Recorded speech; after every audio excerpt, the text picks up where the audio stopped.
Shalom, selamat pagi dan salam sejahtera buat kita semua. Selamat berjumpa kembali melalui Renungan Harian Toraya edisi 13 Februari 2025. Sebelum kita memulai aktivitas kita hari ini, kita akan mengawali dengan membaca dan merenungkan firman Tuhan yang terambil dari Kisah Para Rasul 13 ayat 25 sampai dengan ayatnya yang ke-34.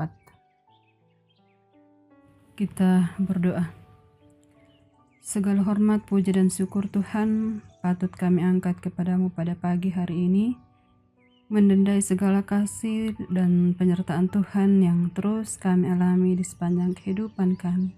Kami boleh bersyukur jikalau pada pagi hari ini Tuhan sudah boleh membangunkan kami dengan tubuh yang penuh keberkatan baru. Bapa di surga, sebelum kami memulai kegiatan kami sepanjang hari ini, kami akan mengawali dengan membaca dan merenungkan akan firman-Mu. Biarlah Roh Kudus-Mu terus memberkati kami sehingga firman-Mu yang akan kami baca boleh kami pahami dan terlebih Tuhan boleh kami aplikasikan di dalam kehidupan kami. Terima kasih Bapa di sorga, kami sudah siap mendengarkan firman-Mu. Dalam nama Tuhan Yesus kami berdoa kepada Bapa di sorga. Amin. Kisah Para Rasul 13 ayat 25 sampai dengan ayatnya yang ke-34.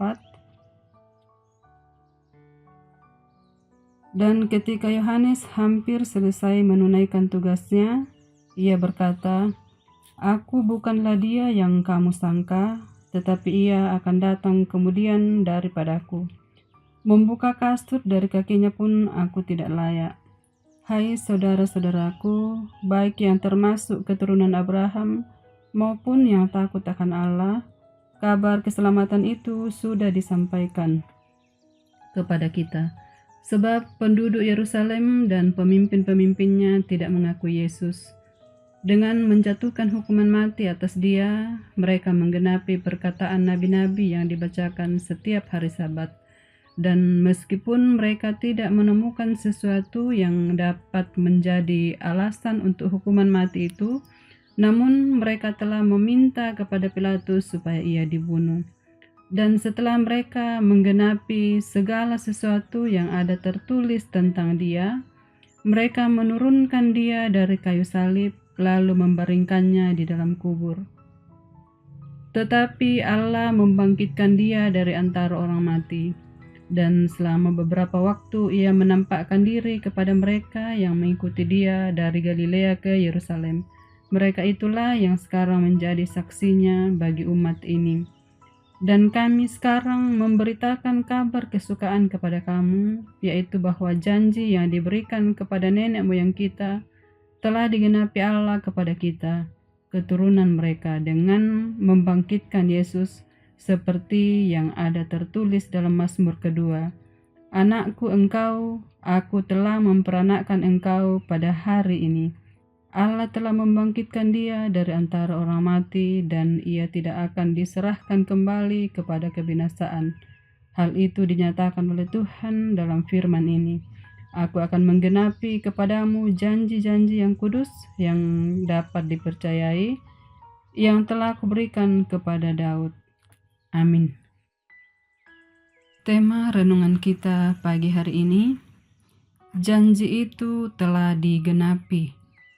Dalam bahasa Toraja, disundunimo tu pangalu. Saudara-saudara yang kasih dalam Tuhan, salah satu tugas panggilan orang percaya kepada Yesus Kristus sebagai Tuhan dan Juru Selamat ialah bersaksi. Bersaksi untuk apa yang mereka lihat, dengar, alami tentang Tuhan dan karyanya, baik itu dalam kehidupan pribadi pun dalam kehidupan bersama. Demikianlah tugas yang diemban oleh para Rasul Kristus, tidak terkecuali Paulus. Dalam rumah ibadat di Antiokhia yang dihadiri orang-orang Yahudi dan dari latar belakang non-Yahudi yang takut akan Allah, Paulus berdiri lalu mulai meriwayatkan karya keselamatan yang Allah kerjakan sejak semula hingga janji keselamatannya digenapi dari keturunan Daud. Paulus dengan berani menegaskan bahwa Yesus Kristuslah yang dimaksudkan oleh Yohanes Pembaptis ketika ia berkata, "Aku bukanlah dia yang kamu sangka, tetapi ia akan datang kemudian daripadaku. Dialah yang telah dibunuh oleh mereka yang tidak mau mengakui dan menerimanya, namun telah dibangkitkan oleh Allah dari antara orang mati untuk menyatakan bahwa sungguh dialah anak Allah yang dikasihi." Saudara-saudara yang kekasih dan sepengharapan dalam Yesus Kristus, kepada orang-orang yang hadir, Paulus menegaskan bahwa janji tentang keselamatan itu telah digenapi. Keselamatannya dari Allah itu telah sampai kepada kita di dalam Yesus Kristus, dan itulah berita yang diwartakan, disebarkan dan disaksikan oleh mereka yang percaya kepadanya, termasuk oleh Paulus. Janji dan penggenapan keselamatan dari Allah kepada bangsa Israel telah mewujud di dalam Kristus, namun tidak lagi hanya untuk orang-orang Israel, tetapi kepada semua orang yang percaya kepada Kristus. Kalau janji keselamatan untuk segala bangsa itu telah menyata dalam Kristus, maka bukan hanya tanggung jawab Paulus dan para rasul untuk memberitakannya, tetapi telah pula menjadi panggilan setiap orang percaya atau gereja, baik secara pribadi pun secara bersama. Ya, setiap orang percaya mesti mematrikan dalam dirinya tentang kebenaran penggenapan janji itu, sehingga dengan tanpa ragu bersaksi tentang Injil Yesus Kristus. Sebab gereja yang benar dan Tuhan kenan adalah gereja yang memberitakan Injil sampai Tuhan datang kembali.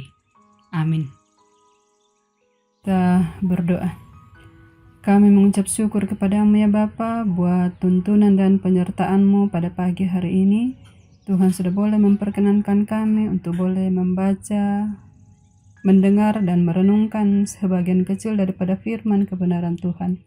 Ya Allah Roh Kudus, meteraikan firman-Mu ini dalam hati pemikiran kami Tuhan, sehingga firman-Mu ini boleh kami aplikasikan di dalam kehidupan kami. Firman-Mu ini boleh menjadi penuntun di dalam kami menjalani kehidupan kami sepanjang hari ini, bahkan sepanjang kehidupan kami. Mendoakan segenap jemaat Tuhan dimanapun mereka berada pada saat ini Tuhan, di dalam berbagai situasi dan kondisi yang mereka hadapi, biarlah Tuhan terus hadir di tengah-tengah kehidupan mereka ya Allah. Memberkati mereka di dalam mengangkat setiap tugas tanggung jawab yang Tuhan sudah embankan kepadanya. Mendoakan saudara-saudara kami Tuhan, orang tua kami yang mungkin saat ini sedang dalam kelemahan tubuh oleh karena penyakit, Engkau kiranya hadir sebagai dokter yang tiada kelihatan untuk menjamah mereka ya Tuhan.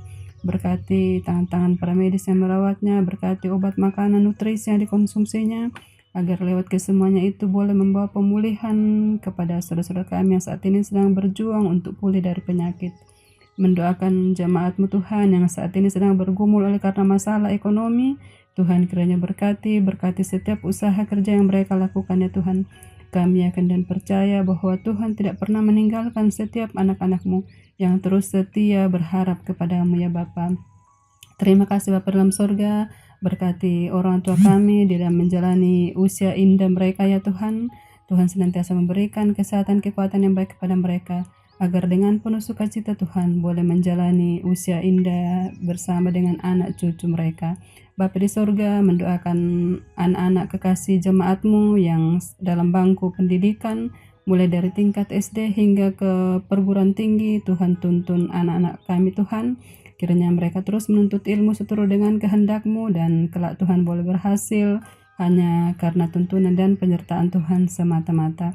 Mendoakan sidang jemaat Tuhan yang mungkin saat ini sedang mencari lapangan pekerjaan, Tuhan kiranya senantiasa memberkati mereka ya Tuhan. Berkati setiap usaha-usaha yang mereka lakukan ya Tuhan. Biarlah dalam waktu yang tidak terlalu lama mereka boleh memperoleh jawaban dari setiap usaha yang telah mereka lakukan. Terima kasih Bapa dalam surga, terima kasih Tuhan Yesus. Kami serahkan seluruh hidup dan keberadaan sidang jemaat-Mu sepanjang hari ini. mendoakan pembangunan gerejamu, gedung gerejamu, Jemaat Laheroi. Tuhan kiranya terus berkati para tukang ya Tuhan, berkati segenap jemaatmu untuk boleh senantiasa seia sekata di dalam bersama-sama membangun gedung gereja ini Tuhan, sehingga boleh selesai tepat pada waktunya sesuai dengan yang Tuhan kehendaki. Terpujilah Engkau Bapa dari kekal hingga kekal. Kami menyerahkan seluruh hidup dan kehidupan kami sepanjang hari ini ke dalam tangan kuasa-Mu. Tuhan terus memberkati hidup kami. Ini doa syukur pengharapan kami Bapa.